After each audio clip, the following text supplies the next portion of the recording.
Palasa Kashibugga municipality పరిధిలోని బత్తుల వీధిలో జరిగిన చోరీ కేసును పోలీసులు ఛేదించారు. పలాస కాశీబుగ్గ మున్సిపాలిటీ పరిధిలో గల బత్తుల వీధిలో నివాసం ఉంటున్న వృద్ధురాలు మల్ల ప్రేమ్ కుమార్ ఇంట్లో జరిగిన భారీ చోరీ కేసును పోలీసులు ఛేదించారు. నిందితుడిని అరెస్టు చేసి అతని వద్ద నుంచి 2.5 లక్షల నగదుతో పాటు పావుతులం బంగారం, కమ్మలను స్వాధీనం చేసుకున్నట్లు కాశీబుగ్గ డీఎస్పీ షేక్ షాబాద్ అహ్మద్ మీడియాకు వెల్లడించారు. పలాస మండలం శేషనం గ్రామానికి చెందిన ఈ నిందితుల్ని అరెస్టు చేసి రిమాండ్కు తరలిస్తున్నట్లు పేర్కొన్నారు. అతి తక్కువ కాలంలోనే ఈ కేసును ఛేదించి సొత్తును స్వాధీనం చేసుకున్నట్లు ఆయన తెలిపారు. ఈ నెల 7th ఒక ఇన్సిడెంట్ జరిగింది. దాని మీద 8th మాకు ఒక రిపోర్ట్ ఇచ్చారు. ఆ రిపోర్ట్లో కంప్లైంట్ పేరు మల్ల ప్రేమ్ కుమార్. ఈవిడకు 70 years ఉంటాయి. ఈవిడ బత్తుల వీధి పలాసలో ఈవిడ సింగిల్ ఉమెన్.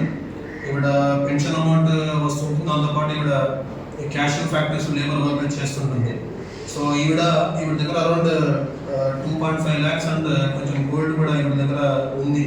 సో ఈ విషయము, ఈ గోల్డ్ వీళ్ళ దగ్గర క్యాష్ ఉన్న విషయం వీళ్ళ ఇంటి పక్కనే ఉంటున్న ఒక 2 జువెనైల్స్ అండ్ ఆల్సో గణేష్ అన్న ఒక వ్యక్తికి, ముగ్గురికి కూడా నాలెడ్జ్ ఉంది.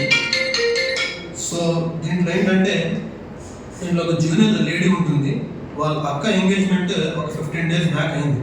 సో దీంట్లో రిటర్న్ గిఫ్ట్ ఇస్తాను అని చెప్పేసి ఇందులో ఉన్న ఒక జువెనైల్ ఈ సింగిల్ ఉమెన్ పిలవడం జరిగింది. ఇంటికి పిలిచి అందులో ఈ జువెనైల్ వాళ్ళ బ్రదర్ అలాగే ఈ గణేష్ ముగ్గురు కూడా వీళ్ళు పల్పీ ఆరెంజ్లో ఒక స్లీపింగ్ టాబ్లెట్స్ ఇచ్చేసేసి అందులో ఆవిడకి ఇవ్వడం జరిగింది. దాని ద్వారా ఆవిడ స్పృహ కోల్పోయి ఉండడం, ఆ స్టేట్లో ఉన్నప్పుడు ఇంట్లో ఉన్న గోల్డ్ క్యాష్ని తీసుకొని రావడం జరిగింది. తీసుకొచ్చి దొంగతనం చేయడం జరిగింది. వీళ్ళందరినీ కూడా ట్రేస్ చేయడం జరిగింది.